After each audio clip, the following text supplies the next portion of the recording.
அவருடைய பிள்ளைகளாகிய நீங்கள் தவறு செய்யும் பொழுது அவர் கண்டிப்பாக உங்களை தண்டித்து திருத்துவார். நம்மளால் நம்ம குடும்பமும் பாதிக்கப்படுவதை காட்டிலும் முன்கூட்டியே நாம் உணர்வடைந்து திருந்துவது தான் ரொம்ப நல்லது. இந்த வார்த்தை ஒருவேளை கேட்டுக்கொண்டிருக்கிற உங்களுக்கு கொஞ்சம் கஷ்டமாக இருந்தாலும் இது உண்மையான காரியம். உலகத்தில் இருக்கிற எத்தனையோ பேர் இதே மாதிரி பாதிக்கப்பட்டு இப்பொழுது உணர்வடைந்து ஆண்டவரின் பாதத்தில் சரணடைந்து கொண்டிருக்கிறார்கள். அடிபட்டு பாதிக்கப்பட்டு கஷ்டப்பட்டு பொருளாதாரத்தை இழந்து வேதனைப்பட்டு ஆண்டவரிடம் வருவதை விட ஆண்டவரை முன்கூட்டியே உணர்வடைந்து ஏற்றுக்கொள்ளுங்கள்.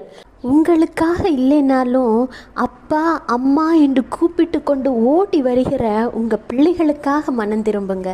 பரலோக ராஜ்யம் உங்களுக்கு சமீபமாக இருக்கிறது. கர்த்தர் உங்களை நேசிக்கிறார். Have a blessed day. Jesus bless you.